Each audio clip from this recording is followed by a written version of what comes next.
अ, सभी को मेरा नमस्कार। आज मंत्रिमंडल के समक्ष कुल ऐसे 14 प्रस्ताव विभिन्न विभागों के रखे गए थे, जिस पर मंत्रिपरिषद के द्वारा विचारोपरांत स्वीकृति दी गई है। पहला था खाद्य एवं उपभोक्ता संरक्षण विभाग का, जो आवश्यक वस्तु अधिनियम 1955 की धारा 3 और धारा 5 वो आप पढ़ लेंगे, उसमें संशोधन किया गया। मुख्यतः बात यह है कि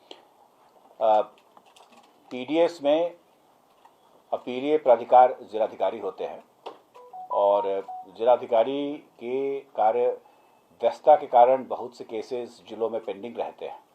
तो ऐसे में ये प्रस्ताव लाया गया है कि जिलाधिकारी अपना ये जो पावर है वो एडीएम को प्रत्यायोजित कर पाएंगे। उससे जो जिले में अपील की संख्या है उसका निराकरण शीघ्र हो पाएगा। दूसरा था द कश्मीर फाइल्स, जो मूवी है उसे टैक्स फ्री किया गया था 17/3/2022 के प्रभाव से। वो माननीय मुख्यमंत्री के अनुमति से की गई थी। मंत्रिपरिषद की प्रत्याशा में आज मंत्रिपरिषद ने उस पर अपनी घटनोत्कृत स्वीकृति दी है।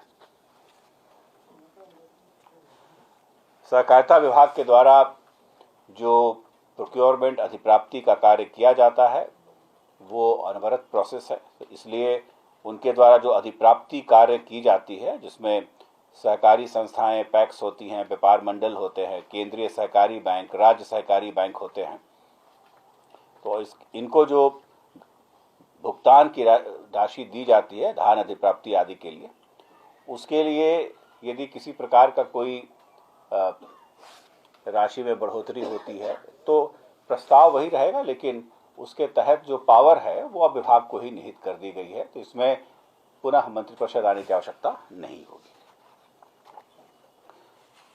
सामान्य प्रशासन विभाग के द्वारा श्री प्रभाष कुमार हैं, कोटि क्रमांक 894 11 तत्कालीन भूमि सुधार उप समाहर्ता पीरो, इनको डिसमिसल किया गया है और ये 14 जून 2017 को 20,000 रुपये रिश्वत लेते हुए रंगे हाथों पकड़े गए थे। उसी प्रकार से श्री रमेश प्रसाद दिवाकर हैं, ये भी बिहार प्रशासनिक सेवा के पदाधिकारी हैं, कोटि क्रमांक 1208 11 हैं, तत्कालीन डीसीएलआर शेरघाटी गया। ये भी 10/11/2012 को 40,000 रुपये रिश्वत लेते हुए रंगे हाथों पकड़े गए थे। इनके विरुद्ध भी विहित प्रक्रिया अनुसार डिपार्टमेंटल प्रोसीडिंग चलाई गई और आरोप प्रमाणित किए पाए जाने के संदर्भ में लोक सेवा आयोग से सहमति लेकर के इन्हें सेवा से बर्खास्त किया गया। शिक्षा विभाग के तहत श्री डॉक्टर सुधीर कुमार झा हैं, ये तत्कालीन जिला कार्यक्रम पदाधिकारी योजना और लेखा दरभंगा में थे, वस्तुतः अभी निलंबित हैं। इनके द्वारा कुल 60 लाख रुपए का गबन किया गया था और डिपार्टमेंटल प्रोसीडिंग में ये बात सही पाई गई और इनको भी लोक सेवा आयोग की सहमति से सेवा से बर्खास्त किया गया। कोल वितरण नीति जो 2007 है, उसके लिए जो लघु मध्यम और अन्य उद्योग हैं उनको उचित मूल्य पर कोयला देने के लिए Bihar state mining corporation limited को पहले 3 वर्ष पहले उनको स्टेट नेमिंग राज्य नामित एजेंसी बनाया जा चुका है। तो वो टर्म खत्म हो गया था 31/3/2022 को। उससे अब अगले 3 वर्षों के लिए 1/4/2022 से 31/3/2025 तक एक्सटेंड किया गया है। तो अब Bihar state mining corporation limited के द्वारा कोयले की आपूर्ति उद्योगों को की जाएगी। स्वास्थ्य विभाग के द्वारा वैसे रोगों की पहचान की जाती है जिसके लिए चिकित्सा प्रतिपूर्ति की जाती है। तो ये एक डायनेमिक सूची है और इसमें समय समय पर बदलाव किया जाता है। तो आज कुल ऐसे 8 रोगों को शामिल किया गया है जो ओपीडी के तहत जिनके तहत राशि की प्रतिपूर्ति की जा सकेगी। अब देखेंगे नई बहिर्वासी रोगों के लिए, तो उसमें है रूमेटॉइड अर्थराइटिस, क्रोहन रोग, hyperthyroidism, psoriasis, lichen प्लानस, cerebral palsy, Parkinson's disease और पेल्विक इन्फ्लेमेटरी। तो इन सब डिजीज़ को शामिल किया गया है और इससे वैसे राज्य सरकार के कर्मी जो इन बीमारी से ग्रसित हैं उनको लाभ मिलेगा।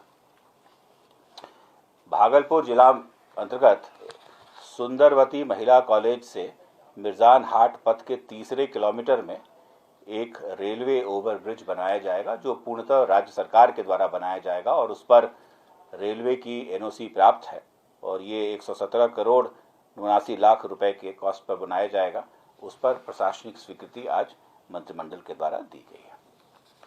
बीसीएफ, जिसे हम बिहार आकस्मिकता निधि कहते हैं, उसके तहत 350 करोड़ रुपए का लिमिट होता है। उसको 22-23 के में 30 मार्च 2023 तक अस्थायी रूप से बढ़ा करके 9,500 करोड़ किया गया है। ये जो आपका टोटल बजट होता है उसका ये 4% हो सकता है। तो राज्य का जो टोटल बजट है उसके अनुरूप ये अब 9,500 करोड़ होगा। इस पर मंत्रिपरिषद के द्वारा स्वीकृति दी गई है।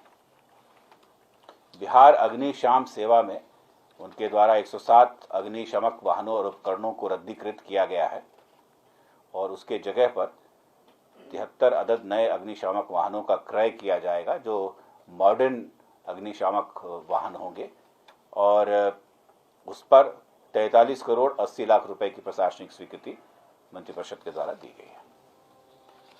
अभी आपको ज्ञात होगा कि कुछ दिनों पहले भारत सरकार ने अपने केंद्रीय कर्मचारियों के लिए 3% डीए दिया है, तो राज्य सरकार ने भी उसी तर्ज पर अपने सभी कर्मचारियों को, पदाधिकारियों को और पेंशन भोगियों को ये 3% डीए स्वीकृति दी है, जो अब 31% से बढ़कर के 34% हो गया है और ये 1/1/2022 से दिया जाएगा और इस पर जो कुल अतिरेक व्यय राज्य सरकार के कोष पर होगा वो 1133.52 करोड़ होगा। मुंबई में निवेश आयुक्त का कार्यालय है और ये 5 वर्षों के लिए स्थापित किया गया था, जिसकी कार्यावधि 31/3/2022 को समाप्त हो रही थी। उसके कार्यावधि को 1 वर्ष के लिए विस्तारित किया गया है, तो अब ये 31/3/2023 तक होगी। और अंततः बिहार मद्य निषेध उत्पाद नियमावली 2021 में एक नई उत्पाद संशोधन नियमावली 2022 को आज अधिसूचित करने का प्रस्ताव लाया गया था मंत्रिपरिषद के द्वारा, जिस पर मंत्रिपरिषद के द्वारा स्वीकृति दी गई है। उसके जो मुख्य कंपोनेंट्स है वो है वाहन अथवा परिसर को अर्थदंड लेकर के छोड़ा जाना, शराब पीने वाले अभियुक्तों को भी अर्थदंड देकर के छोड़ा जाना। तो कोई प्रस्ताव यह है कि यदि कोई व्यक्ति शराब पीते हुए पहली बार पकड़ा जाता है तो न्यूनतम 2,000 से अधिकतम 5,000 रुपये का अर्थदंड लगाया जाएगा और यदि वो फाइन नहीं दे पाएंगे तो उनको 30 दिनों का कारावास दिया जाएगा। दंड देकर छूट जाना अभियुक्त का अधिकार नहीं होगा और यदि अभियुक्त पुलिस के साथ सहयोग नहीं कर रहा है तो कार्यपालक दंडाधिकारी उसको अर्थदंड न लगा करके उसको 30 दिन का कारावास भी दे सकते हैं। और दूसरी बार यदि पकड़े जाते हैं तो अर्थदंड नहीं लेकर के अनिवार्यतः 1 वर्ष की अवधि के लिए कारावास दिया जाएगा। और न्यायपालिका में जो अभी तो ये मामले चल रहे हैं और माननीय उच्च न्यायालय से विभाग ने अनुरोध किया है कि ये 2nd क्लास जुडिशियल मैजिस्ट्रेट का जो पावर है वो एग्जीक्यूटिव मैजिस्ट्रेट को दिया जाए। तो ये जब माननीय उच्च न्यायालय से ये शक्तियाँ प्रत्यायोजित कर दी जाएंगी तो ये हमारे एग्जीक्यूटिव मैजिस्ट्रेट जो कार्यपालक दंडाधिकारी हैं उनके द्वारा इसका कार्यान्वयन किया जा सकेगा। तो ये आज के प्रमुख ने कुल 14 ऐसे मामले थे जो मंत्रिपरिषद के समक्ष विचारार्थ रखे गए थे, जिस पर मंत्रिपरिषद ने स्वीकृति दी है।